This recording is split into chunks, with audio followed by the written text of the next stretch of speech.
s'intéresser à l'actualité au Burkina Faso. Tout est allé très vite d'ailleurs, et Blaise Compaoré est tombé. Après 27 ans de pouvoir, le peuple burkinabé a dit non au projet de modification de la Constitution qui devait permettre à Blaise Compaoré de briguer un nouveau mandat. Comme un seul homme, ces populations se sont levées et marqué leur opposition, des femmes avec des spatules jusqu'aux jeunes armés de pierres. La rue a donc poussé à la démission Blaise Compaoré.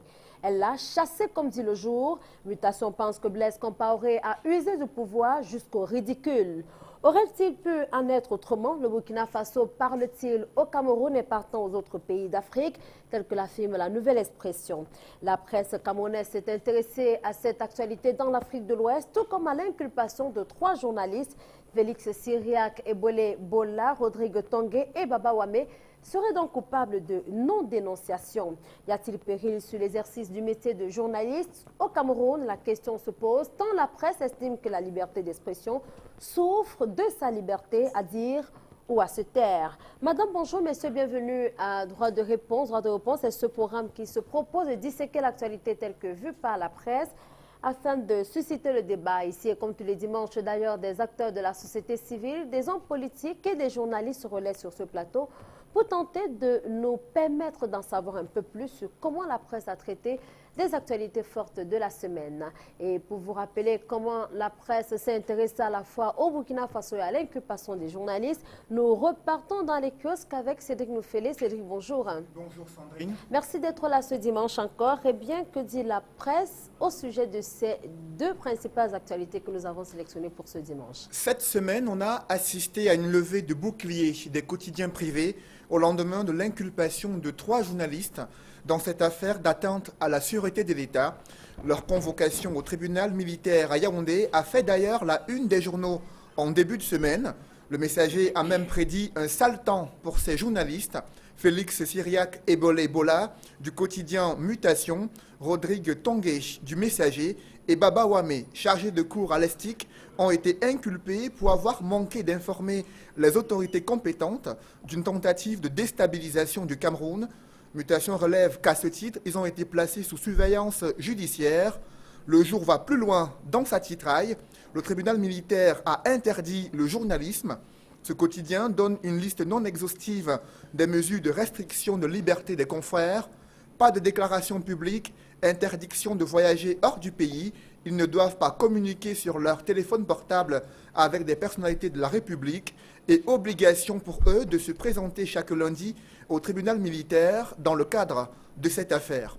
Au regard de ces mesures de restriction, la Nouvelle Expression pense que c'est une nouvelle campagne d'intimidation et de censure des journalistes dans l'exercice de leur profession, alors que les confrères inculpés ont repris le service minimum dans leurs rédactions respectives.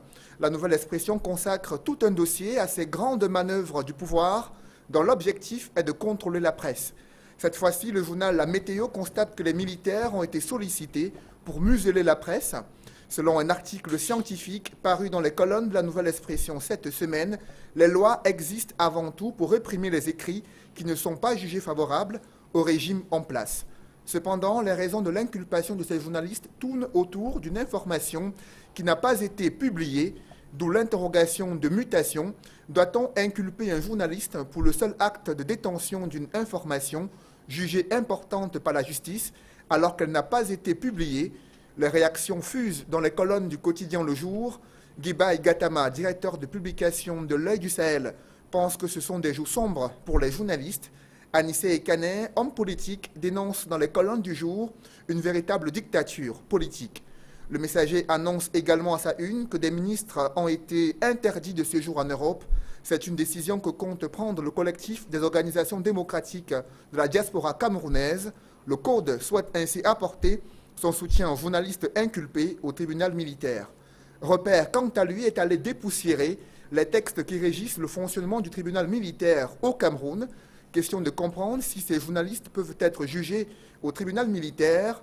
Il en ressort que les faits reprochés aux journalistes devant le tribunal militaire ne conviennent à aucune infraction qui relève de la compétence de ce tribunal.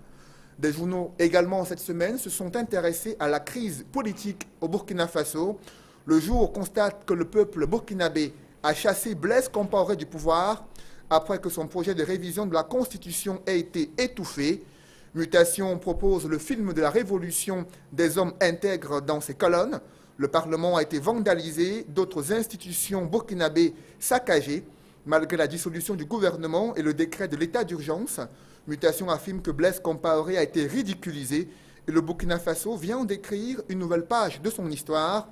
À travers ses revendications populaires, la nouvelle expression affirme que le Burkina Faso parle à l'Afrique. Pour Aurore Plus, la chute de Blaise Compaoré est une leçon que donne le peuple burkinabé aux pays victimes de dictateurs africains. Mutation partage cette grille d'analyse et retient que le peuple du Burkina Faso a démontré sa détermination à outrepasser les discours démagogiques pour décider de son avenir. Voilà donc l'essentiel de ces deux actualités développées dans la presse cette semaine. Merci à vous, Cédric Noféléon. On aura retenu l'essentiel avec vous au sujet de l'actualité au Burkina Faso et bien sûr sur place au Cameroun avec l'inculpation de ces 3 journalistes. Merci donc à vous et on se retrouve dimanche prochain, Cédric. Quant à vous, Madame, merci de rester au rendez-vous de droit de réponse de ce dimanche avec nous. Ce dimanche, Suzanne Kalalobé. Bonjour, Suzanne. Bonjour, Sandrine Yamga. Vous allez bien? Un peu mieux que hier. Que la dernière fois aussi. Ravi donc d'être avec vous. Vous êtes journaliste et membre également du Conseil national de la communication. On parle beaucoup des journalistes ces derniers temps. Vous vous sentez interpellé? Questionné par la réaction des journalistes sur ce qui se passe. Beaucoup interpellés et on aura l'occasion, je pense, d'en discuter. Je peux développer, mais surtout ce qui est au centre, je pourrais dire, du débat. Oui. C'est la manière dont nous gérons la liberté de l'expression, de l'opinion et la question de conscience vis-à-vis de questions qui ne sont pas directement liées à notre métier, mais qui sont politiques.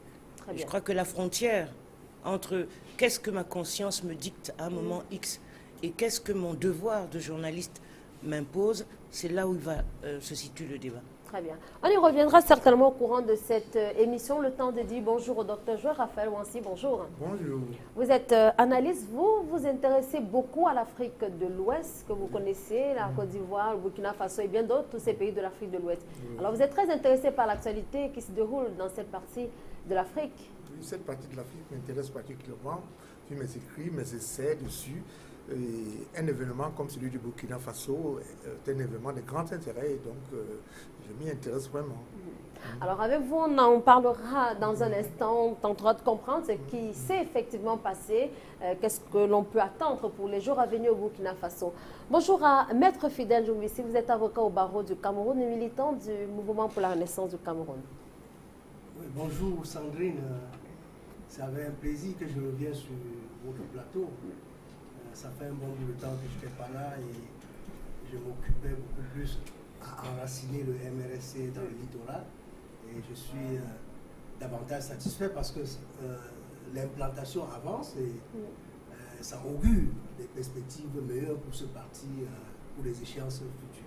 Très bien. Votre casquette d'avocat au barreau du Cameroun vous intéresse parce qu'on parle beaucoup d'inculpation de ces journalistes notamment. On parle des tribunaux, le tribunal militaire. Il y en a qui s'interrogent pourquoi pas au tribunal de droit commun. Bref, on y reviendra dans un instant pour savoir pourquoi ces journalistes se retrouvent devant le tribunal militaire et peut-être pas ailleurs. On en parlera dans un instant. Le temps de dire bonjour également à Jean-Marie Tchachon. Bonjour. Bonjour Sandrine, bonjour à tous les téléspectateurs d'Equinox Télévision. Vous êtes directeur de publication du journal Parole. Vous êtes également enseignant, vous vous intéressez aux droits des médias. Tout à fait, j'ai fait un travail de recherche sur la protection de la source dans le journalisme d'enquête au Cameroun. Ce travail a fait l'objet d'une soutenance publique à l'Université de Douala en sciences de l'information et de la communication. Très bien. Avec vous, on parlera donc des médias, des droits des journalistes aussi, jusqu'où ces journalistes peuvent donc aller. Alors, je propose plutôt de commencer par l'actualité au Burkina Faso qui nous interpelle et qui nous intéresse. D'ailleurs, ça va très très vite de ce côté-là. D'ailleurs, on annonçait une autre manifestation pour ce dimanche. Suzanne Kalalobé, comment vous avez apprécié le déroulement, on va dire comme ça, des événements au Burkina Faso? Très visible. Parce que quand on analyse l'actualité en amont du Burkina Faso et qu'on se rend compte qu'il y a eu d'abord une crise en janvier au sein du CDS où 75 membres importants ont rejoint les rangs de l'opposition, Quand on sait qu'en août 2013, il s'est créé un mouvement qui s'appelle le Ballet citoyen et qui reprend pratiquement la même configuration que le mouvement Y en a marre au Sénégal, quand on se rend compte d'une certaine façon que Blaise Compaoré n'a pas vu les signes de déséquilibre autour de lui, alors on sait que les choses allaient se passer de cette façon, avec une conjugaison de la mobilisation de la rue, mais surtout, et c'est ça le plus dangereux, un contrôle en réalité par l'armée de l'ensemble du mouvement, puisque à peine les décisions d'émission de Compaoré sont-elles arrivées que le lieutenant-colonel Isaac Yacouba Zida a été délégué par les militaires pour conduire une transition sur 12 mois. Donc la situation au Burkina, il ne faut pas qu'on la voie de façon superficielle, mais plutôt comme une révolte populaire qui est en fait instrumentalisée par le système et la technostructure burkina. Parce qu'aujourd'hui, c'est trop facile, trop vite, les militaires ont eu le contrôle. Et le général, le lieutenant-colonel Zida est le numéro 2 de ce qu'on appelle le régiment présidentiel. Et les régiments présidentiels, c'est une structure que Compaoré avait mise en place, puisqu'il est arrivé par un putsch. En tant que bon militaire, il ne pouvait pas s'exposer. Donc dans l'armée aujourd'hui, il y a ce régiment présidentiel et puis il y a l'armée. Comment le peuple va avoir le contrôle de son propre processus? Voilà la grande question. Ensuite, l'opposition était absente dans les négociations. C'est-à-dire, c'est les militaires et le peuple directement de façon populiste, ce qui fait que moi, je suis inquiète pour le peuple burkinabé. Je suis inquiète parce que, justement, comme je l'ai lu, parce que je me suis penchée sur la situation, il y a un contrôle encore des militaires sur, je dirais, l'aspiration normale des Burkinabés de vouloir que Compaoré s'en aille. Alors, Joël Raphaël, est-ce qu'on a vu tout cela venir? Le BER parle de ces mouvements qu'il y a eu notamment au Sénégal, tout à côté. Est-ce que l'on a vu tout cela arriver au Burkina Faso? Je pense qu'il faut contextualiser le cas du Burkina Faso et comprendre que c'était la fin d'un échafaudage, l'éboulement d'un échafaudage. S'il faut remonter un peu dans l'histoire, je salue peut-être, nous regardons, ou bien pas saluer, nous regardons le courage du peuple burkinabé, mais il faut avouer que M. Compaoré était dans une logique de l'histoire. Je pense que là, c'était l'effet butoir. L'effet butoir, parce que je vais remonter beaucoup plus loin dans l'histoire. Dans l'histoire de l'Afrique de l'Ouest elle-même, c'est que M. Compaoré a remplacé Houphouët-Boigny. Thomas Sankara. Oui, pardon, je dis bien il a remplacé Houphouët-Boigny dans l'organisation de la France-Afrique à la mort d'Houphouët en 1993. D'ailleurs, c'est Houphouët qu'il avait propulsé dans la France-Afrique avec la mort de l'assassinat de Thomas Sankara. Bien, je me rappelle d'un article célèbre de Sénène André Amirado de Jeune Afrique qui avait d'ailleurs impliqué directement le président Houphouët-Boigny dans la mort de Thomas Sankara. Je vais donc dire que M. Compaoré a sédimenté beaucoup de frustration. Il y a eu cette frustration de l'histoire qui est historique, qui est la mort de Thomas Sankara. Ensuite, il y a eu, au-delà du temps, les différents compagnons de lutte de M. Compaoré lui-même qui ont été assassinés ou exécutés. Donc, je pense que ce qui est arrivé ici est l'effet butoir même d'un certain comportement politique, d'une certaine logique historique qu'il avait lui-même amené au pouvoir.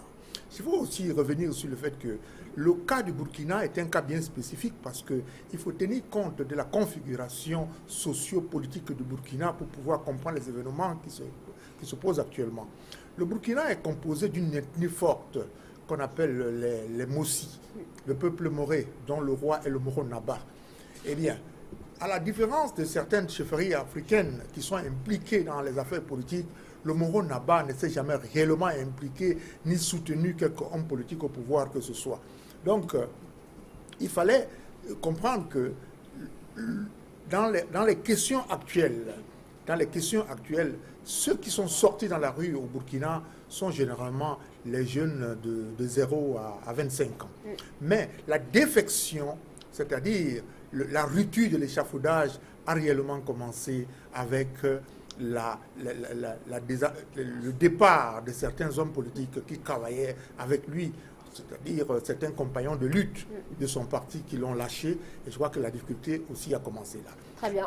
Mais il y a un aspect international sur lequel j'insiste, s'il vous plaît. On y reviendra certainement, Dr Joël Raphaël Roissy. Peut-être le temps d'avancer. Je signale que nous pourrons prendre dans un instant un journaliste qui travaille au Burkina Faso, un journaliste burkinabé, exactement Adama Ouedraogo, qui pourra se prononcer sur la situation actuelle au Burkina Faso. Mais avant, avec vous, Jean-Marie Tchatchouang, pourquoi la presse camerounaise s'intéresse ou bien s'est-elle intéressée à cette actualité?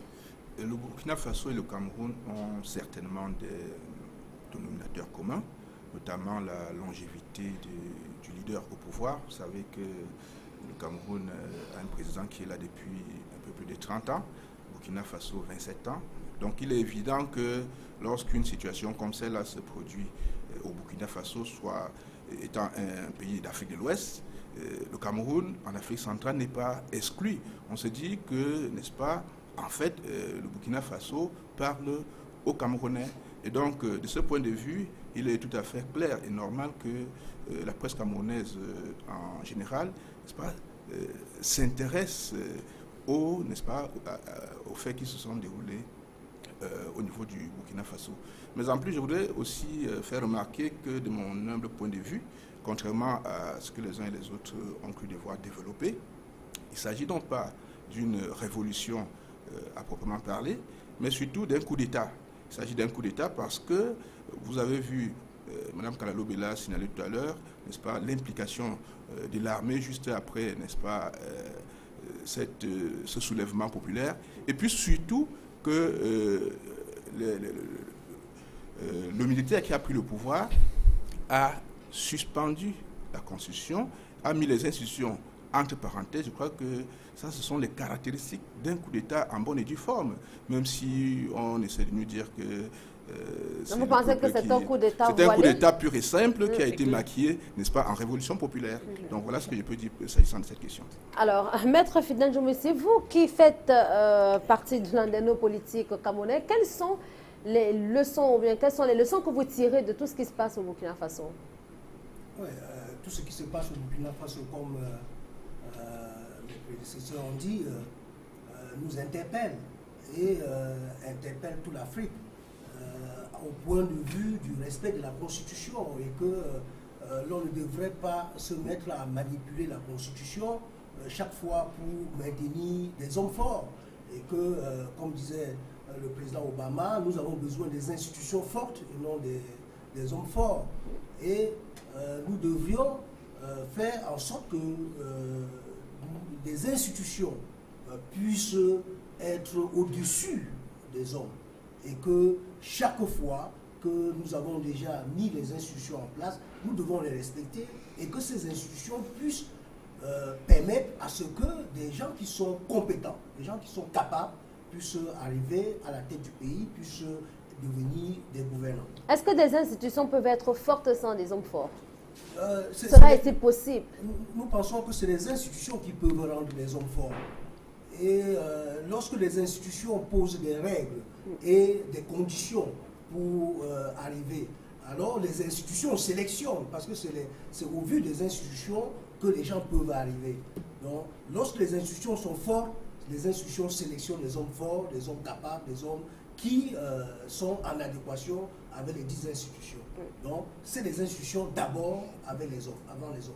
Alors, Suzanne Kalobed, la presse parle de déshonneur pour Blaise Compaoré. Est-ce qu'on en est là effectivement? Je voudrais d'abord relever quelque chose. Quand on dit les institutions doivent être fortes, on parle ex cathedra. Ce sont les hommes qui font des institutions. C'est-à-dire, c'est leur capacité à gérer des règles pour un système qui conditionne la force du système. Donc, Obama, pour moi, ce n'est pas du tout une référence. Et les États-Unis ne sont pas un exemple, pour ce qui me concerne. Maintenant, pour le cas de Compaoré, je ne vais pas porter un jugement moral en disant quelle déchéance, quel déshonneur. La politique, c'est ça, c'est comme le sport. Quand on est battu, il faut accepter de se retirer. Et c'est normal qu'il résiste, parce que bon, il a été au pouvoir 27 ans et qu'on ne décroche pas comme ça. Et je voudrais dire que cette manière sentimentale d'approcher la chose politique me pose un problème. Parce que si vous voulez, quand on regarde le peuple burkinabé qui en 3 jours semble avoir eu raison d'une dictature qui est restée là 27 ans. On a l'impression que le peuple est puissant. Et ce serait une illusion que de croire que c'est ça qui a fait tomber Compaoré. À quel niveau voyez-vous un certain sentimentalisme? Le sentimentalisme, c'est parce que les gens marchent. Non, nous, ici, de manière générale, on dit le peuple est fort, même Yacouba Zida. Yacouba Zida s'adresse au peuple devant la place de la nation. Il dit au peuple, désormais, c'est vous qui allez gouverner. Voici la place du gouvernement qui n'est plus la place de la nation. C'est un peu démagogique. Lui, Zida, qui sait très bien que eux contrôlent le système politique et militaro-politique du Burkina. Donc, si vous voulez, on s'est servi une fois de plus du peuple comme une masse de manœuvre. Et moi, mon interpellation au peuple, en tout cas les jeunes ou moins jeunes, c'est que, attention, il ne faut pas que le fruit de votre révolte soit récupéré par d'autres. Il ne faut pas être instrumentalisé et il ne faut pas que vous soyez les otages d'un règlement de compte politique, parce que c'est le cas de figure, entre les barons de la technostructure et vous, on vous demande d'arbitrer. Et les mouvements, par exemple, comme le ballet citoyen, qui ressemble un peu au mouvement Y en a marre au Sénégal, est constitué de jeunes reggae, slameurs, etc. Mais on sent dans ce mouvement peu de maturité dans le contrôle de la chose politique. Parce que c'est seulement un discours de révolte. Il y en a marre d'un dictateur qui est resté 27 ans au pouvoir, mais ce n'est pas un discours alternatif. C'est-à-dire le fait que quelqu'un dure au pouvoir, c'est une mauvaise chose. Mais dire qu'il faut le chasser parce qu'il a duré, ce n'est pas un programme politique. Et dans les discours des révoltés, que ce soit, comment il s'appelle, Smokey ou bien Smack Dja, qui sont les dirigeants du mouvement le ballet citoyen, il n'y a rien. Il n'y a rien, il n'y a pas de contenu alternatif. Compaoré est parti, maintenant on fait quoi du Burkina?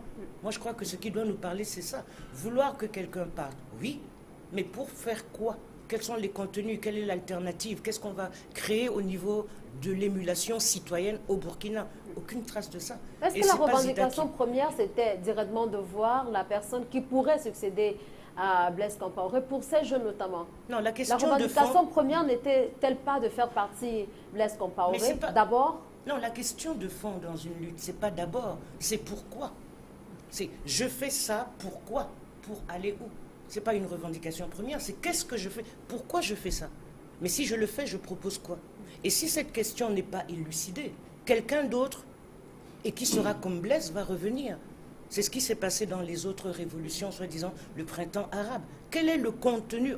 On bouge, oui, mais pas seulement pour faire partir Compaoré. On bouge parce qu'on veut que Compaoré parte et son système avec. En d'autres termes, qu'on change de système. Dans les textes que moi j'ai lus, il n'y a pas de contenu. Et c'est ça mon inquiétude. C'est ça mon inquiétude. Je ne suis pas inquiet. Le tissu historique des peuples secoue avec des victoires, des déchéances. La question qu'il faut se poser, quel enseignement on peut tirer? Comment faire pour que des hommes ne durent plus au pouvoir pendant 30 ans? C'est ça qui compte. Quant à savoir que oui, bon, pour moi c'est ce qui compte, n'est-ce pas? Parce que nous trouvons que l'alternance elle-même est un levier de développement. Pourquoi M. Compaoré a duré 27 ans au pouvoir? Il a duré 27 ans au pouvoir parce qu'il a conçu un échafaudage qui était basé sur la tricherie, le mensonge, les assassinats, la corruption. C'est ce que les jeunes ne voulaient pas entendre. 27 ans. Il est vrai, un jeune a dit, je l'ai tellement vu, je ne connais que lui. C'est quand même quelque chose de lourd pour l'esprit d'un homme. C'est une forme de prison mentale que de dire que je ne vois que lui, le même geôlier pendant des années. Il est tout à fait normal que les jeunes réagissent. N'est-ce pas c'est grave que de prendre ou bien de présenter cette image de Blaise Compaoré, celle dont vous parlez à l'instant, d'un geôlier, d'un bourreau? Oui, c'est la longévité au pouvoir. Il a fait de très belles choses. Moi, j'étais au Burkina. Il y a eu un changement perceptible, n'est-ce pas? Mais c'est le fait de ne pas respecter les règles du jeu, de changer les règles du jeu pendant que le match se joue. C'est ça qui a choqué les gens. Vous comprenez? C'est ça qui a choqué les gens. Alors, les gens se sont inspirés des faits historiques que M. Compaoré a lui-même sédimenté par ses comportements. C'est ça qui a choqué, c'est ça qui a amené les gens. Et ceux qui étaient dans la rue, c'était surtout ces jeunes, comme je vous ai dit, entre 0 et 25 ans. 0, ils marchent déjà. Oui, bon, quand j'ai dit 0 et 25 ans, c'est-à-dire les jeunes de 25 ans. Hein? C'est Maître Fidèle Djoumbissi. Oui, sur cette situation, je voudrais répondre à la thèse que soutient Suzanne Kalalobé. Je pense qu'il n'y a pas d'inquiétude pour le Burkina Faso. Et alors, moi j'ai l'impression que sa thèse plonge un peu dans l'anarchisme. Il n'y aurait pas anarchie au Burkina Faso. Parce que tantôt, elle recuse l'armée, tantôt elle recuse la société civile qui a œuvré pour que cet avènement arrive. Et pour elle, c'est comme si après, c'est le chaos qu'il y aura au Burkina Faso. Alors que les Burkinabés sont en train de s'organiser. D'abord, dès les premières heures, lorsque l'armée a senti que M. Compaoré ne pouvait pas continuer, a pris les choses. L'armée s'est affirmée pour garantir la sécurité. Parce que dans de pareilles situations, et dans l'histoire, nous avons observé, chaque fois, l'armée est toujours l'ultime recours. Et il faut savoir que dans le système politique, où le groupe militaire a toujours joué un rôle important, et que dans un système comme celui du Burkina Faso, c'est-à-dire un système semi-autoritaire, un système semi-dictatorial, l'armée joue toujours un rôle important. Et quelle que soit la situation, l'armée aura son mot à dire, parce que ici, c'est l'armée qui doit protéger la sécurité. Parce que le rôle de l'État, le rôle primordial de l'État, c'est d'apporter la sécurité au peuple. Et la sécurité est entre les mains de l'armée, parce que c'est l'armée qui détient l'appareil répressif de l'État. Et dans ces situations, il faudrait peut-être que la société civile, l'opposition et l'armée s'entendent. Et tout doit être fait en accord avec l'armée. Parce que celui qui sera là, si l'armée n'est pas en accord avec lui, il sera difficile pour qu'il puisse continuer. Donc, nous pensons que si l'Union africaine intervient pour la médiation, on va parvenir à un consensus pour qu'il y ait une personne qui soit dégagée pour gérer une transition qui normalement doit être courte, pour permettre à ce qu'il y ait des élections devant donner un chef au Burkina Faso. Alors Jean-Marie Tchatchouan, tout à l'heure vous avez soutenu qu'il ne s'agissait pas d'une révolution populaire, mais plutôt d'un coup d'État de l'armée. Comment comprendre alors, selon vous, toutes ces dissensions qu'il y a eu au sein de l'armée même, juste après que Blaise Compaoré a décidé de démissionner? Non, je crois que très objectivement, l'armée elle-même est téléguidée par les forces étrangères qui croient devoir, n'est-ce pas, contrôler les choses au Burkina Faso. Vous savez très bien que dans nos pays africains, dans la plupart des cas, les coups d'État qui ont lieu sont toujours des coups d'État qui sont manipulés, qui sont instrumentalisés, n'est-ce pas, par les puissances étrangères. Alors, et vous ne croyez pas à la détermination non, du peuple? je pense que la détermination du peuple n'a été qu'un alibi pour renverser Blaise Compaoré. Et je voulais dire, contrairement à ce que quelques prédécesseurs ont cru devoir évoquer, qu'il y a des inquiétudes à se faire. Il y a des inquiétudes, pourquoi? Parce que, en principe, l'armée n'avait pas besoin de décréter la transition. Pourquoi? Parce que Blaise Compaoré a quand même rédigé une lettre de démission. Et dans cette lettre, il a déclaré le pouvoir vacant. Et nous savons très bien que le Burkina Faso a une constitution qui, n'est-ce pas, prévoit les cas de vacances et comment est-ce que la vacance est gérée. Et donc, je crois que la constitution burkinabé prévoit qu'en cas de vacances, c'est le président de l'Assemblée nationale qui doit pouvoir gérer les choses. Or, au Burkina Faso, ça n'a pas été le cas. Le premier acte que l'armée a posé, c'est de pouvoir, n'est-ce pas, suspendre la Constitution. À partir de là, il y a des inquiétudes à se faire, s'agissant de l'avenir. Et je souscris aussi à la thèse selon laquelle la longévité au pouvoir est une mauvaise chose, parce que l'un des piliers de la démocratie à travers le monde, c'est d'abord l'alternance. Donc, quand vous avez trop mis long au pouvoir, ça commence à poser des problèmes. Maintenant, est-ce que, sur la base de ce motif, fallait-il que l'armée se comporte comme elle s'est comportée en se mettant au service, n'est-ce pas, des puissances étrangères pour fomenter un coup d'État? Je crois que c'est là toute la question qu'il faut se poser. Sauf qu'il y a également en Afrique d'autres présidents qui sont encore au pouvoir et qui ont déjà fait un peu plus de 27 ans, un peu plus de 30 ans. Je suis d'accord avec vous. En quoi le Burkina Faso constitue-t-il une leçon pour cela? Non, disons que chaque fois que vous avez 1000 ans au pouvoir, il faut toujours s'attendre à ce qu'il y ait des événements de cette nature, comme ce qui s'est passé au Burkina Faso. Oui, moi je répète que la longévité, ce n'est pas un programme politique pour ou contre. La question que les jeunes burkinabés doivent se poser, c'est quel est le système qui a permis à Compaoré de rester aussi longtemps et qu'est-ce que ce système produit comme aisance, bien-être social, etc. C'est la question politique de fond.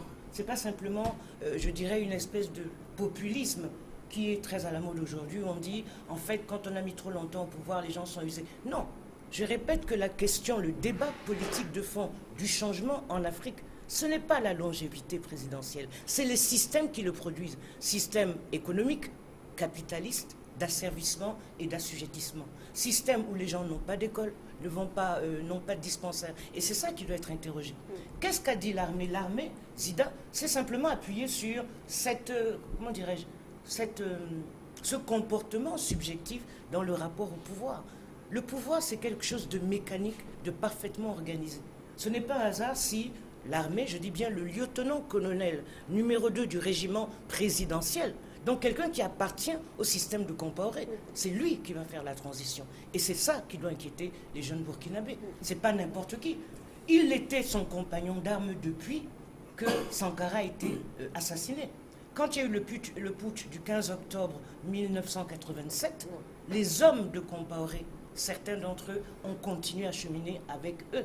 C'est eux qui ont constitué ce qu'on appelle le régiment présidentiel, qui était une armée dans l'armée. Et c'est ce régiment présidentiel aujourd'hui qui a le contrôle de la lutte populaire. Monsieur Wansi, je ne voulais pas, j'ai pas parlé de chaos. Je dis que, pardon, excusez-moi, je dis que quand un mouvement populaire a des revendications qui ne sont pas solides, n'importe quel apprenti sorcier peut parfaitement en prendre le contrôle du moment qu'il a la technologie pour. Et ce que mon inquiétude, c'est pas le chaos. Mon inquiétude, c'est que ça soit bonnet blanc et blanc bonnet. C'est-à-dire, comme un peu pour le Sénégal, Wade est parti, mais Macky Sall, c'est un ancien du PDS. Donc, structurellement, le système politique et économique qu'a fait Wade n'a pas changé. Je ne suis pas, c'est-à-dire, et ça fait partie du combat. Donc, si la plateforme, si on dit aux jeunes, votre seule plateforme politique, même ici au Cameroun, c'est Biya Must Go, sans quoi je suis d'accord. Mais Biya Must Go, ce n'est pas un programme politique. C'est l'alternative, qu'est-ce que c'est? Qu'est-ce que c'est? Et je finis par rapport à l'alternance. Moi, ça m'amuse quand je nous entends nous parler d'alternance. Quand les démocraties occidentales disent il y a l'alternance. Ok, l'alternance c'est les hommes ou l'alternance c'est le système? Depuis plus de 3 siècles, aux États-Unis, 2 seules formations et une classe sociale dirigent les États-Unis. Le Parti républicain et le Parti démocrate. Les individus changent, mais le système reste le même. Et ce système, s'il vous plaît, et ce système est toujours, excusez-moi s'il vous plaît, est-ce que je peux finir? Et ce système est générateur d'inégalités et d'excès. Le système capitaliste fondé sur les inégalités est la base de la production des hommes, soi-disant forts, des classes sociales qui dominent et qui contrôlent. Donc, encore une fois, l'Afrique aujourd'hui ne doit pas s'enfermer derrière des concepts ou des paradigmes politiques que l'on nous sert comme ça, avec la sauce gombo. Mais elle doit inventer sa manière à elle de faire la politique. Docteur Cherafé aussi. Oui, ne donnons pas de la légitimité à nos dictateurs en tenant des langages selon lesquels demain, qu'est-ce qui adviendra s'ils ne sont pas là? On ne parle pas des politiques en aval. Ce qui compte, n'est-ce pas, c'est que les peuples veulent plus de justice, des garde-fous. Comment contrôler le système politique pour que ce système politique-là ne génère pas plus d'injustice, ne génère pas plus d'inégalité. Elle a parlé des États-Unis, mais aux États-Unis, il y a un contrôle. Il y a un contrôle du pouvoir. Il y a un président américain qui a suivi l'impeachment.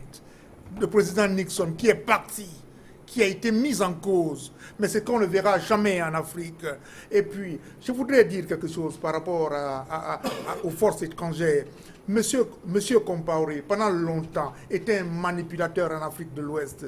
Il a participé à tous les coups. On connaît comment les hommes, les lieutenants de Charles Taylor s'entraînaient au Burkina. On connaît comment les hommes de la Sierra Leone, on connaît l'histoire des diamants, on connaît. Il a été un sous-traitant de la politique française en Afrique de l'Ouest. Mais il a également été un médiateur dans médiateur.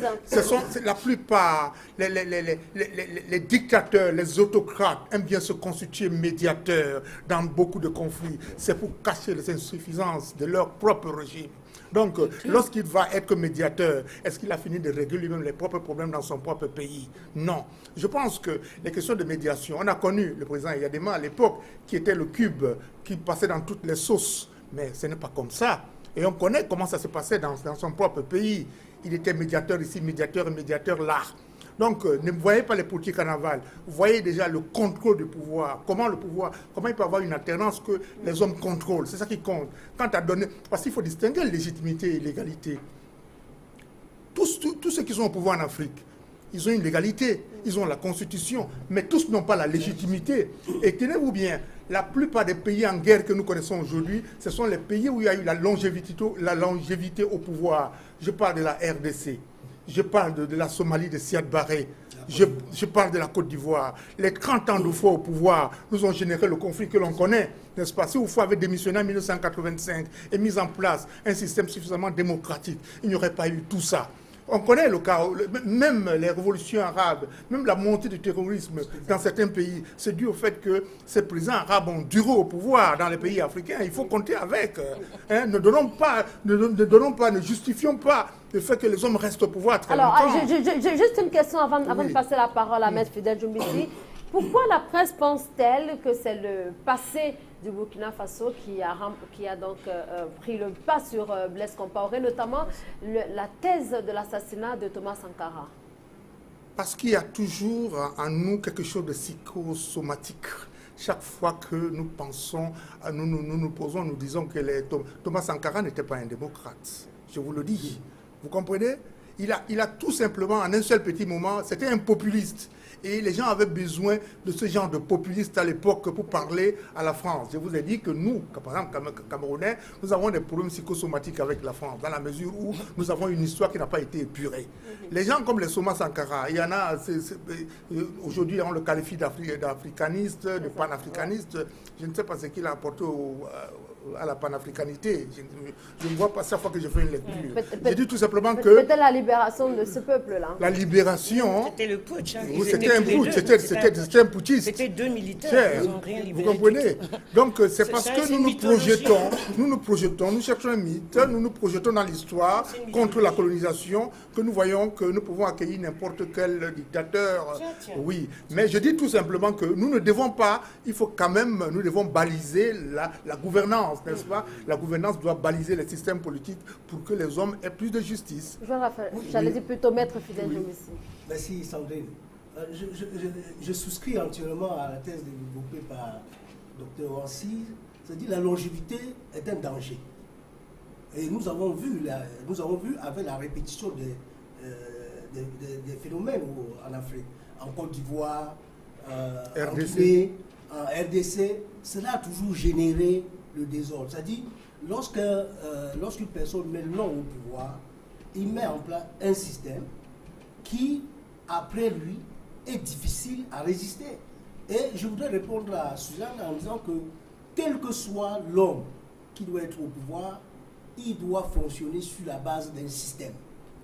Il y aura toujours un système qui doit encadrer la gouvernance, qui doit encadrer l'exercice du pouvoir. Et moi, j'ai l'impression que Suzanne a des tendances communistes. Donc, si... Mais je suis communiste. Ah ouais, je l'assume. Je suis communiste. Donc, ça fait 30 ans que je le suis. Je n'ai pas changé. D'accord. Donc, je voudrais dire que le communisme, c'est un système qui a échoué. On verra. Et qui, lamentablement, ne pourra plus se relever. On verra. Parce qu'il a été démontré qu'on ne peut pas satisfaire chacun selon ses besoins. Donc, chacun doit être satisfait selon son mérite. Donc, c'est le travail qui compte. Et le système qui vaut aujourd'hui, c'est le social-libéralisme que nous prônons au MRSC. Donc, je voudrais dire à mon voisin, monsieur Bertrand, oui, s'agissant de la Jean-Marie Tchatchouan. Jean-Marie Tchatchouan, par rapport à la situation du Burkina Faso après la démission de Blaise Compaoré, il était difficile que l'on puisse mettre en place une transition suivant l'article 43 de la Constitution burkinabé, qui prévoit que le président de l'Assemblée nationale devrait assumer l'intérim et organiser les élections pour trouver un nouveau chef d'État. Parce que vous voyez que la révolte, l'insurrection populaire a remis en cause le Parlement. Donc avant même que le général Traoré ne vienne pour décréter la suspension du Parlement, le peuple lui-même avait déjà... Non, d'abord le général Traoré, c'est lui qui était le président. Traoré. C'est lui, le général Traoré, qui a d'abord suspendu le Parlement. Mais avant qu'il ne suspende, le peuple lui-même, c'est-à-dire l'insurrection populaire, avait déjà remis en question le Parlement. Puisque le matin de jeudi, les manifestants sont rendus au siège du Parlement, ils ont pénétré le siège, ont chassé les députés et ont mis le feu. Donc c'était un signal fort pour dire que ce Parlement-là, nous ne le voulons plus. Donc comment le président de ce Parlement-là pouvait venir pour assurer la transition? C'était impossible. Alors comment vous, qui faites partie d'un parti de l'opposition au Cameroun, comment vous appréciez tout ce qui s'est passé au Burkina Faso? On a entendu l'opposition annoncer des moments de désobéissance civile, la société civile qui s'y est mise, l'opposition surtout. Est-ce que cela ne vous donne pas quand même de vous interroger sur le rôle que peut jouer l'opposition dans le processus d'alternance tel que vous évoquez tout à l'heure? Oui, ce qui s'est passé au Burkina Faso, c'est une action historique. Et c'est une action historique qui doit nous interpeller au Cameroun et interpeller d'autres citoyens des pays de l'Afrique, que le pouvoir appartient au peuple. Et l'opposition, les partis politiques qui ont pour mission d'encadrer d'abord le personnel et ensuite les populations, doivent travailler pour que le changement puisse arriver. Et nous saluons là la montée en puissance de la société civile en Afrique. Et comme Suzanne parlait tout à l'heure du mouvement On en a marre qui a eu lieu au Sénégal, et celui de Burkina Faso, le ballet. Donc, le fait que la société civile est en train de prospérer, est en train d'avancer en Afrique, va faire à ce que le changement va arriver. Même chez nous, le changement arrivera. Nous ne doutons pas de cela. Et nous, à l'opposition, nous travaillons pour cela, pour que le changement advienne. Et que, au MRSC, nous pensons à un changement par la paix. Le changement dans la paix et à travers les urnes. Et dans l'extrême, dans le cas extrême, l'ultime recours, ce sera l'insurrection populaire. C'est ce que nous avons dit après les élections de 2013, que ce que le régime est en train de faire, si vous ne faites pas attention, vous allez voir ce qui va arriver. Et ce ne sera pas forcément l'opposition qui aura appelé. Le peuple va se soulever. Et c'est un droit absolu qui appartient au peuple, c'est-à-dire le droit à l'insurrection. Lorsque le peuple sent que ses droits sont bafoués, que le pouvoir qu'il a remis est utilisé contre lui, il a le droit de se soulever. J'aimerais t'attendre avant Suzanne. Je pense que, très sincèrement, je reste constant dans ma position, à savoir que l'armée a fait un coup d'État et a pris les choses en main. Pourquoi? Parce que l'armée n'était pas obligée de diriger elle-même la transition. Au-delà du président de l'Assemblée nationale, comme l'a dit Maître tout à l'heure, il y a quand même les membres de la société civile, il y a les partis politiques. L'armée pouvait bien se réunir et désigner un civil pour assumer la transition, si tant est que c'est la transition qui aurait pu, n'est-ce pas, permettre que les choses fonctionnent normalement. Si vous faites l'histoire, si vous rentrez dans les exemples antérieurs, vous allez vous rendre compte que chaque fois que l'armée a géré les transitions, très souvent ça ne se passe pas normalement. Parce que je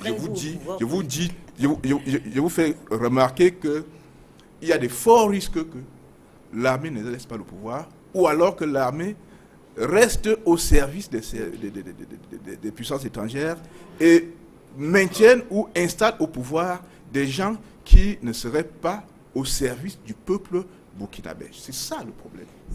Oui, juste trois idées principales. La première idée, c'est le processus qui a mené à la chute de Compaoré.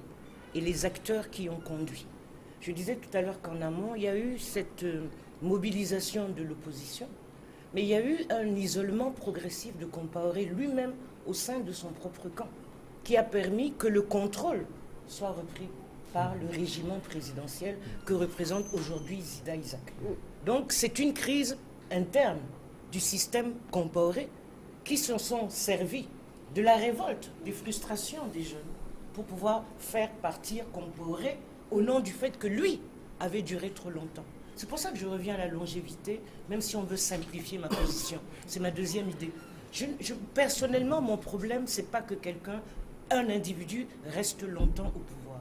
Mon problème, c'est quel est le système et la proposition sociale et politique que chacun est capable de résoudre les problèmes du peuple. Le pauvre peuple, on passe le temps à parler en son nom. Mais c'est qui le peuple? C'est quoi le peuple? C'est beaucoup de choses et rien du tout à la fois. Il ne suffit pas d'être du peuple pour avoir la légitimité d'une revendication. Vous pensez que cela manque de consistance pour toutes ces personnes qui sont dans ces mouvements-là? Non, ce n'est pas que le peuple, entre guillemets, c'est une abstraction. Ce qui est réel, c'est le peuple organisé. C'est ça qui est réel. Et ce qui est intéressant au Burkina, pour finir, c'est pas... lui, il parle, Maître Dumécy parle de la société civile. Non, ce sont ces collectifs qui naissent en Afrique sur le même modèle que le fameux mouvement des indignés. C'est-à-dire qui n'ont pas la lourdeur classique des partis politiques, qui ont une agilité et qui ont un discours dans l'espace politique qui est un discours nouveau. Et ces nouveaux acteurs que sont des chanteurs de reggae, de rap, etc. Donc moi, je me suis intéressée au mouvement social burkinabé, c'est-à-dire au ferment de la nouveauté, qui n'est pas représenté par Zida et ses militaires qui ont pris le pouvoir. Alors, c'est pas ça. Joël Raphaël Ouanssi, et demain, qu'est-ce qu'on peut attendre? Qu'est-ce qui pourrait bien se passer au Burkina Faso? On indiquait tout à l'heure cette position de l'Union africaine qui demandait encore que le pouvoir soit remis entre les mains des civils. Et demain quoi au Burkina Faso? Généralement, lorsqu'il y a ce type de putsch dans cette Afrique récente des années 2000, on nomme un premier ministre civil. C'est ce qui s'est passé au Mali avec M. Traoré, Tiankuna Traoré, même s'il a eu quelques difficultés, c'est ce qui s'est passé là-bas. Et dans d'autres pays, ça a été ça. Donc, ne soyons pas si pessimistes que ça. Le Burkina Faso est le pays classé parmi les 10 pays les plus pauvres du monde. Les 10 derniers pays du monde, il y a le Burkina Faso. Je dirais que le Burkina va se refaire. Ce qui compte, c'est qu'il ne faut pas négliger et banaliser le fait que des jeunes ou bien des mouvements et il a posé la question de savoir qu'est-ce qu'ils apportent à l'alternance. Ce qu'ils apportent à l'alternance, c'est qu'aujourd'hui se construit une conscience. La conscience. Et les peuples, lorsqu'ils construisent une conscience, ils sont des peuples qui peuvent cheminer longtemps vers les voies de développement. Il faut se construire une conscience. S'il n'y a pas de conscience ici, la conscience nationale, parfois les guerres sont source de conscience nationale, où les gens prennent conscience du fait que désormais ils sont tous ensemble, ou bien désormais ils ont un destin commun. Donc c'est cette idée de destin commun, c'est sur cette base-là se construit aussi le développement. Je pense que Javier Pérez un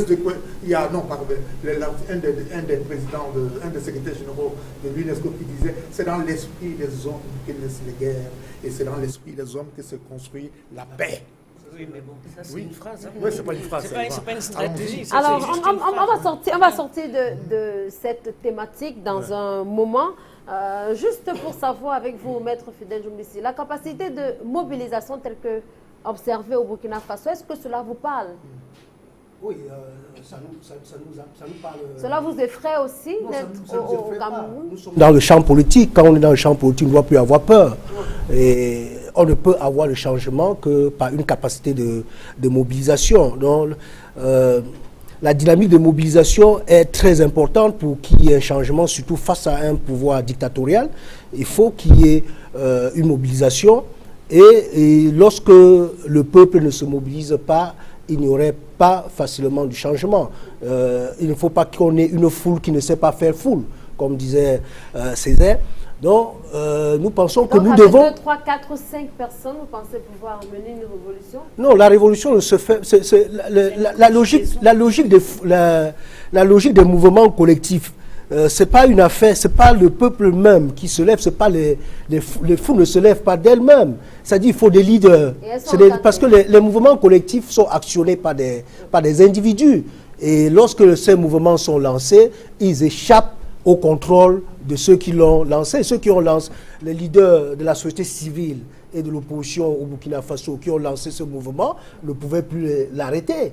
Parce que lorsque le mouvement est lancé, le mouvement suit le mécanisme qui convient et va jusqu'au bout. Vous voyez qu'au départ, au Burkina Faso, l'objectif c'était d'empêcher que la loi portant révision de la Constitution soit votée. Et même en cours de journée, lorsque Blaise Compaoré a renoncé à faire voter cette loi, lorsqu'il a retiré, le mouvement a toujours continué.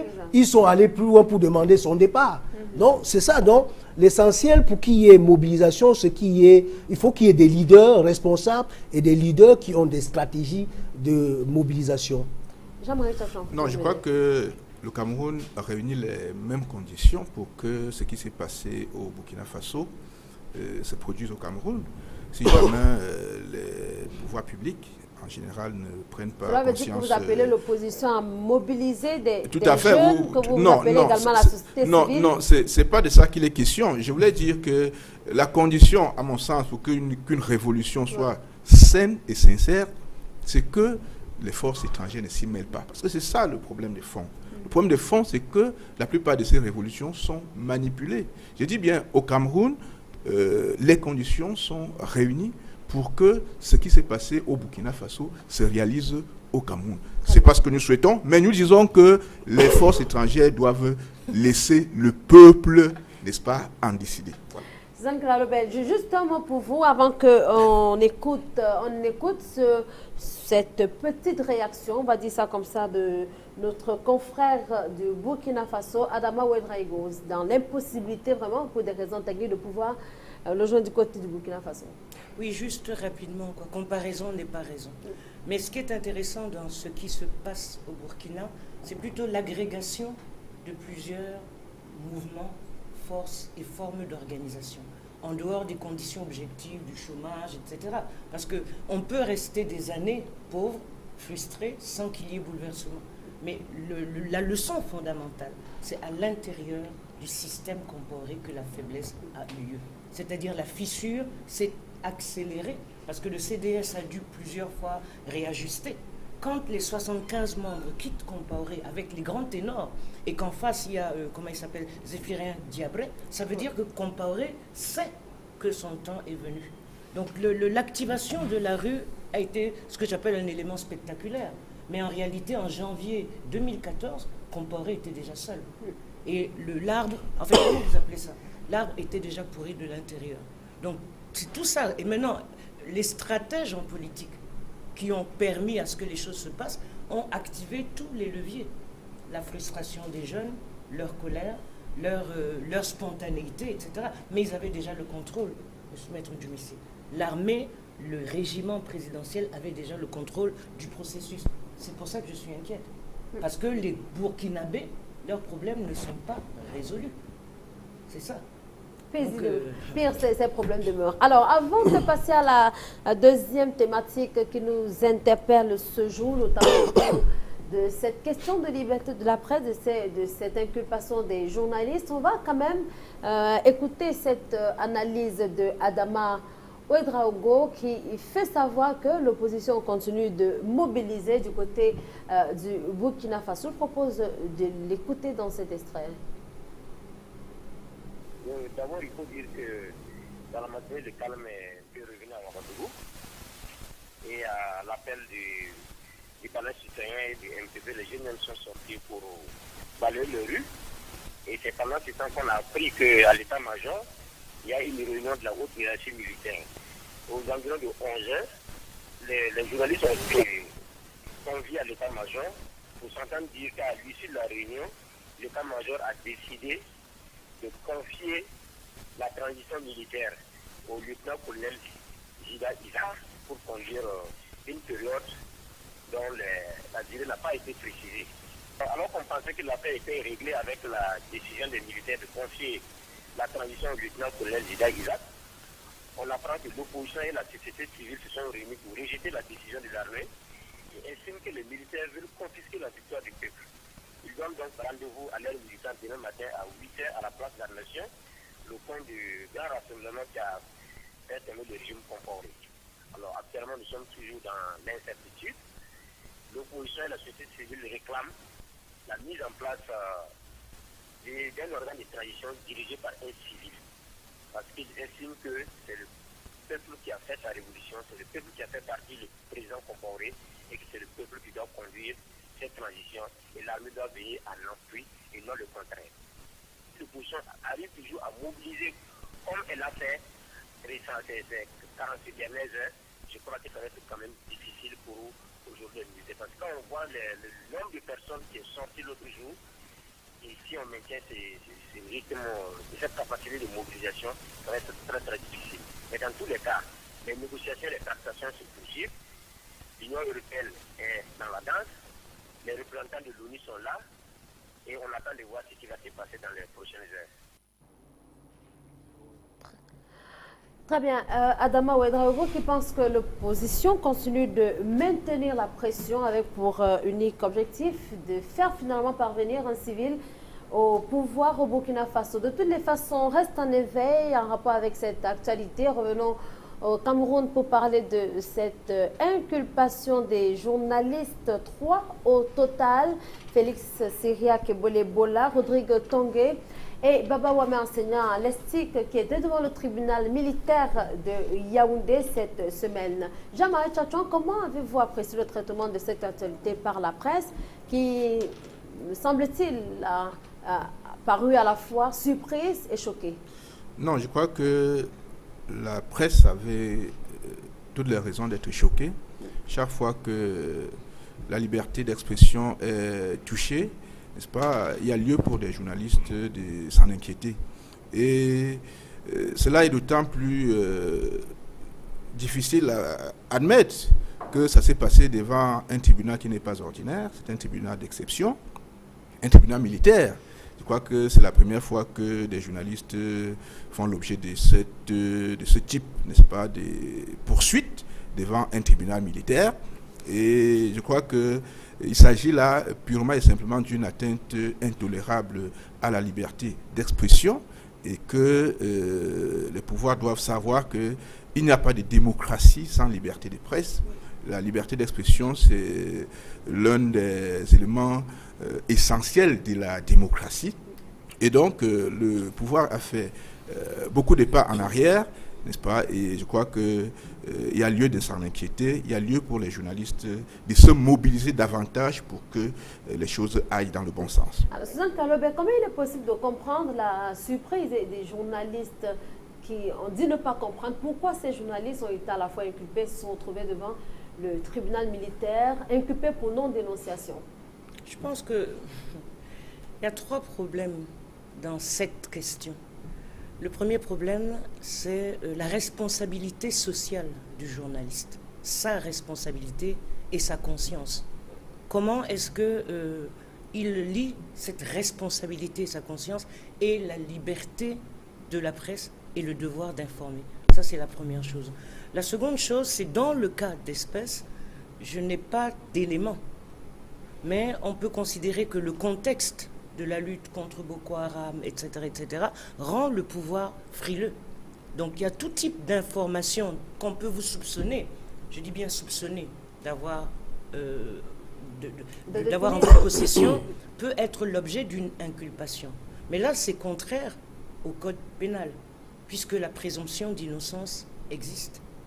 Et le fait de traduire ces journalistes devant le tribunal militaire de manière infondée n'est pas juste.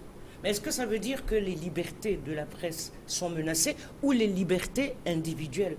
Parce que avant d'être journalistes, nous sommes d'abord des citoyens.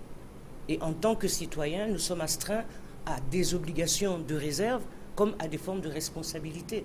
En d'autres termes, je ne suis pas d'accord avec le fait qu'on les ait traînés devant le tribunal militaire sur le seul principe, le seul de ce que j'appelle la présomption d'innocence.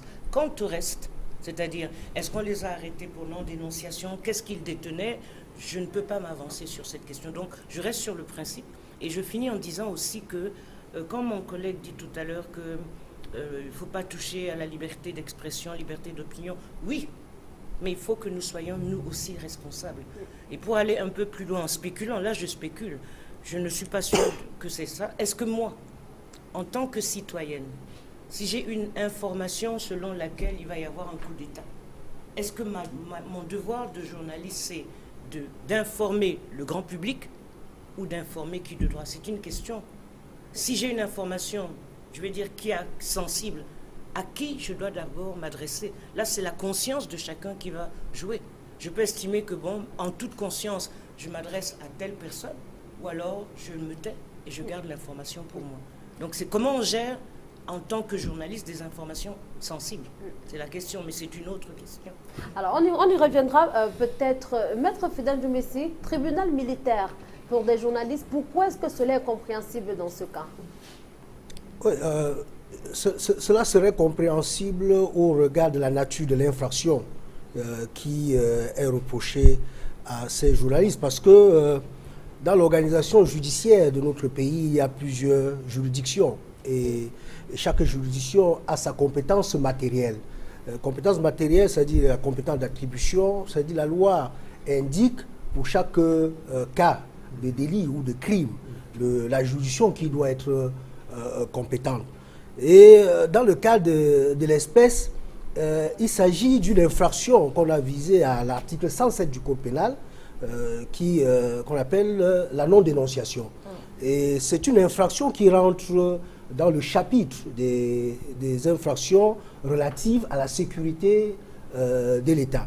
Donc maintenant, nous ne pouvons pas rentrer dans le fond pour savoir s'il s'agit, si ce qu'on leur est reproché est effectivement ce qui est dans cet article 107, les éléments constitutifs de l'infraction de l'article 107. Donc le débat se fera devant le tribunal pour savoir si cette infraction est fondée. Mais sur le plan de la forme, s'agissant de cette infraction, c'est le tribunal militaire pour le moment qui peut être compétent.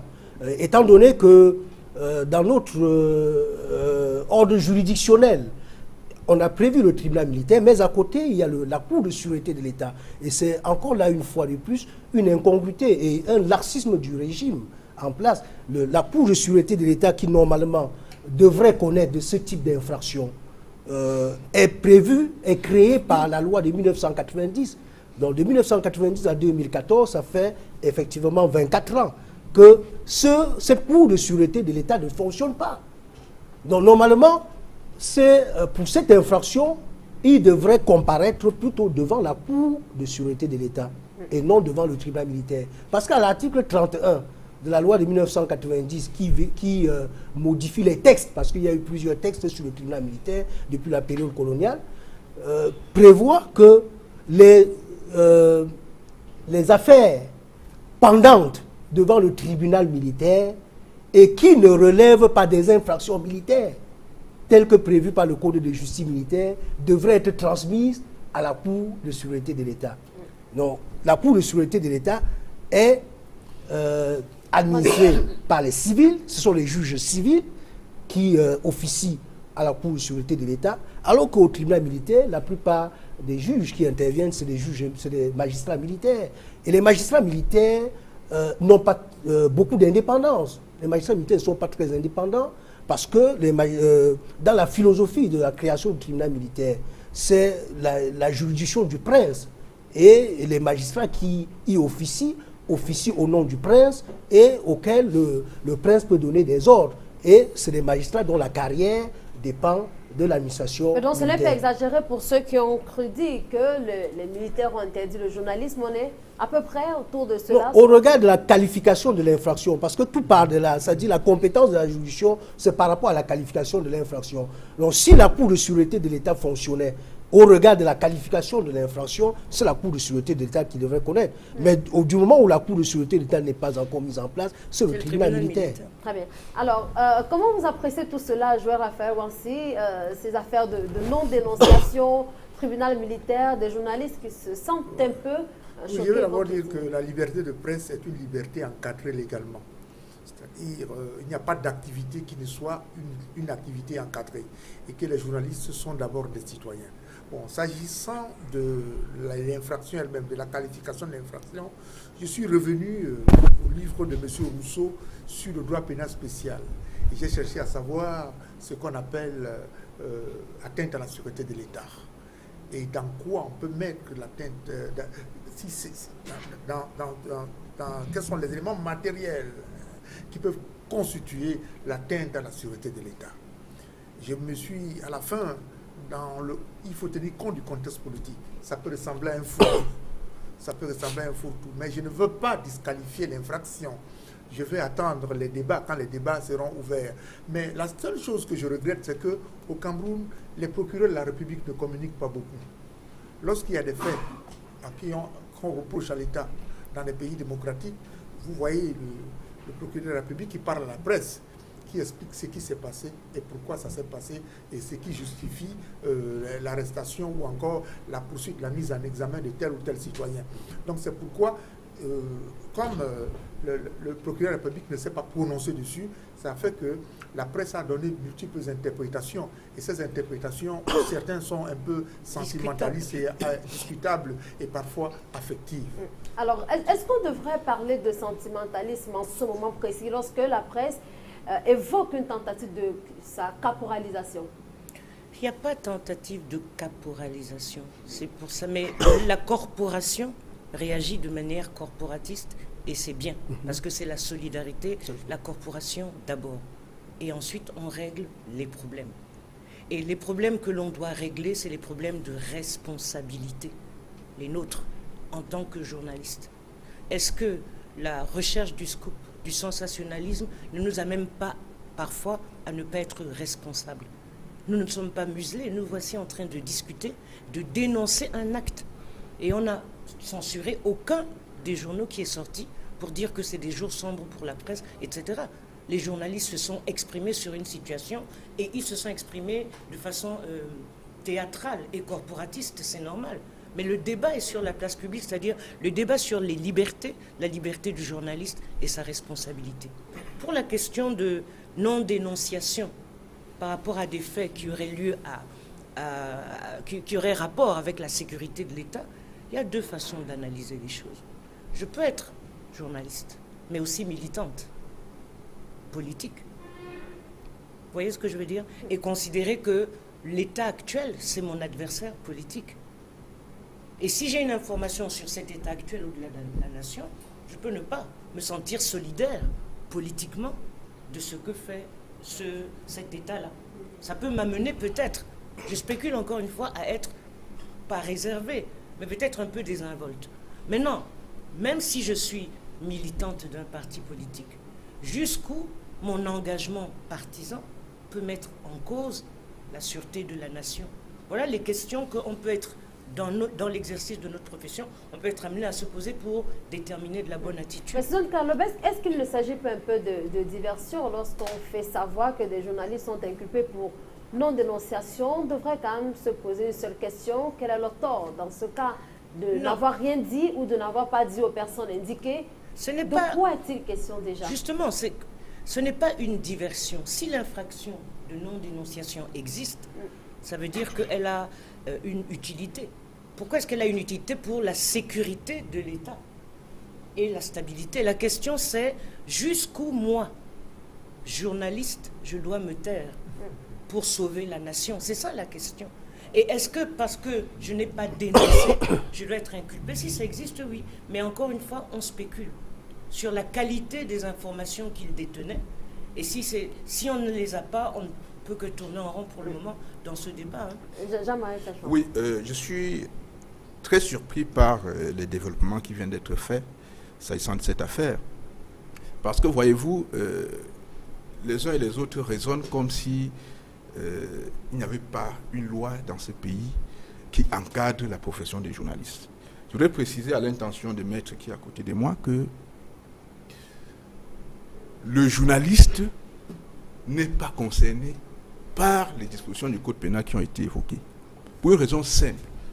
Dès lors que le journaliste est en activité, les infractions liées à sa profession sont, n'est-ce pas, des infractions qui concernent la loi numéro 90/052 du 19 décembre 1990 régissant la communication sociale au Cameroun. L'article 2, alinéa 2 de cette loi dit très bien que la profession de journaliste, n'est-ce pas, s'exerce conformément à la présente loi. Ce qui signifie que tout ce qui est infraction commise par le journaliste dans le cadre, n'est-ce pas, de l'exercice de ses fonctions, des journalistes, la première chose à faire, c'est de regarder ce que dit la loi de 90. Et s'agissant de ce qui est reproché à ces journalistes, on ne parle de non-dénonciation.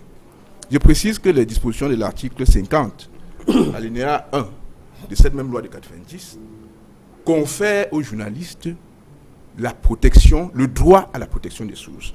Que dit cet article? Cet article dit très bien que la protection de la source est reconnue et garantie aux journalistes et aux auxiliaires de la profession. D'où vient-il donc qu'on essaye de vouloir reprocher aux journalistes de n'avoir pas livré les informations qu'ils ont eues dans le cadre de leur profession? C'est ça tout le débat. Et je suis d'accord que sur le plan moral, sur le plan de la responsabilité du journaliste, on peut se poser un certain nombre de questions, mais sur le plan du droit, l'article 107 du Code pénal ne concerne pas les journalistes. Et maître sait bien que, s'il vous plaît, maître sait bien que la loi de 90 sur la communication sociale, c'est une loi spéciale. Et il existe une règle en droit, un principe général de droit qui dit le spécial déroge au général. Donc s'il y a conflit entre les dispositions de l'article 50, alinéa 1 de la loi de 90 et les dispositions de l'article 107 du Code pénal, vous êtes d'accord avec moi que c'est la loi de 90 qui l'emporte? C'est un principe élémentaire du droit. Maître Fidèle Djombessi d'abord. Je voudrais dire à Jean-Marie Tchatchoua que la loi de 90 qui organise la communication sociale n'a pas énuméré les infractions que les journalistes peuvent commettre dans l'exercice de leur profession par voie de presse, c'est-à-dire par voie de presse écrite ou bien par voie de communication audiovisuelle. Ces lois parlent seulement des délits et crimes. Et il faut savoir que les délits qui peuvent être commis à l'occasion de l'exercice de la profession de journaliste peuvent être dans le code pénal. Et dans le code pénal, il y a une gamme d'infractions qui peuvent être commises par voie de presse ou par voie de communication audiovisuelle. Donc, l'article 107 qui est visé, c'est une disposition qui est dans le code pénal. Et parce que cette disposition est dans le code pénal, si la poursuite, si l'action, si le ministère public, c'est-à-dire le procureur qui estime que cette infraction a été commise, doit l'engager, sera sur la base de cette disposition. Et que la loi de 1990 n'exonère pas complètement les journalistes de la commission de certaines infractions.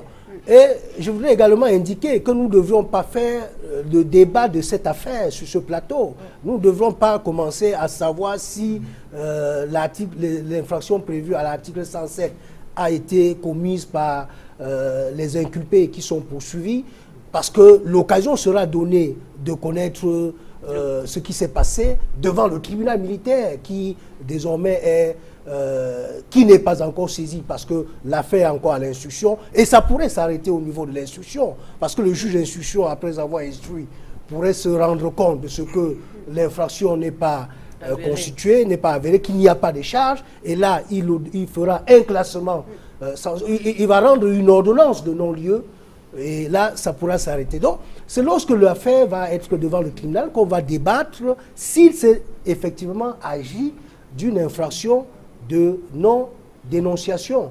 Et je voudrais également vous indiquer que la loi de 90, même si elle est spéciale, ne règle pas toute la question. Elle est spéciale seulement pour ce qui est de l'exercice de la profession. Donc, pour ce qui est des autres infractions, si les journalistes viennent à commettre cela, ils peuvent être poursuivis sur la base des dispositions qui sont visées dans d'autres textes. S'il vous plaît, une seconde, une seconde, non, s'il non, vous non, plaît. Allez, ce qu'on va faire, on permet d'abord aux autres, d'abord au docteur Joël Raphaël Ouanssi de dire un mot, Suzanne Kalobé. Oui, sur les questions de non-dénonciation prévues par l'article 107, j'ai essayé de visiter la jurisprudence camerounaise en la matière.